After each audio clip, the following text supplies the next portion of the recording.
Kalau memang belum ada, oh Pak, sudah ada yang telepon Pak. Ini tampaknya ada masalah di perusahaan dia ini. Oke, Motivatalk dengan Bapak Tony di Bandung, Jawa Barat.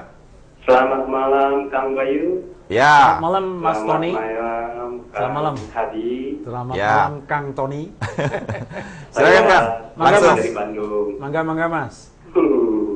Ini Kang Hadi tadi kan katanya bilang kalau seorang manajer itu harus menghitung profit. Betul gitu Pak? Tugas utama bagi Tugas seorang utamanya manajer menghitung adalah membuat profit. profit. Benar, Pak. Tapi kalau begitu Pak, bukankah itu sebenarnya tugas manajer keuangan? Ya. Ya. Sementara saya ini kan manajer produksi, Yap. apa juga harus menghitung profit? Oke. Itu saja, Kang. Terima kasih Kang Tony. Ya, Saya langsung Ya, jawab. silakan jawab. Pak Tony, permasalahannya begini, setiap departemen, setiap orang di perusahaan itu bisa berkontribusi terhadap profit. Memang profit datangnya dari penjualan, dari sales manager. Tapi dalam hal ini, jadi kalau tidak bisa dibantah bahwa uang cash string masuk perusahaan, datangnya dari pintu gerbang sales. Itu kalau baru sedikit sering Pak. Nah, Kalau udah banyak gobiak sering. gitu. Nah, setiap orang, setiap manajer di dalam suatu perusahaan, Pak, itu bukan membuat profit tapi berkontribusi terhadap profit. Contoh, Pak Tony kebetulan adalah production manager, Ya. manajer produksi.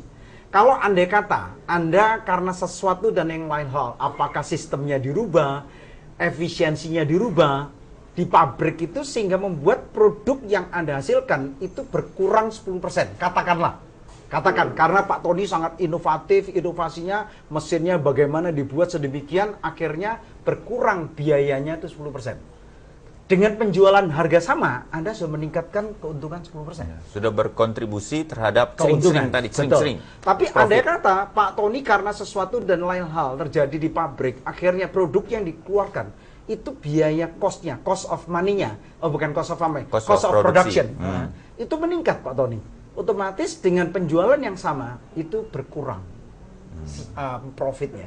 Jadi setiap orang di perusahaan, terutama manajer, tugas utamanya sebetulnya adalah membuat keuntungan.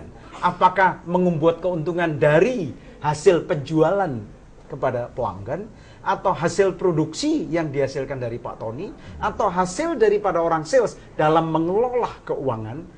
Bisa aja uang perusahaan didepositokan suatu bank tertentu, diputarkan sedemikian sehingga akhirnya berkurang, yaitu uang yang cash yang ada di perusahaan, sehingga bisa ditabungkan sehingga menghasilkan keuntungan. Jadi setiap manajer sebetulnya itu bertanggung jawab terhadap profit perusahaan.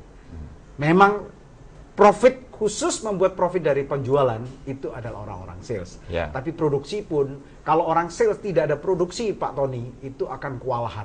Karena apa? Karena produknya jelek, karena produknya mahal sekali, dia tidak bisa menjual. Atau demand-nya banyak, supply-nya nggak ada juga. Supply-nya ada, Apa kita yang mau dia jual? Persis sekali Pak Bayu. Mudah-mudahan Pak Tony bisa menjelaskan apa yang ditanyakan oleh Pak Tony, Kang Tony. Oke, mudah-mudahan tadi Kang Tony di Bandung, Jawa Barat bisa menerimanya dan sekarang sudah mulai berpikir, saya harus inovasi apa ini dengan Persis. tempat saya untuk produksinya bagaimana? Sebetulnya setiap orang di dalam perusahaan itu harus berpikir keras.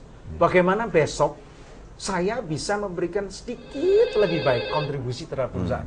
Kalau semua orang berpikir seperti itu, sedikit tapi jumlah itu besar Pak. Besar Oke. sekali.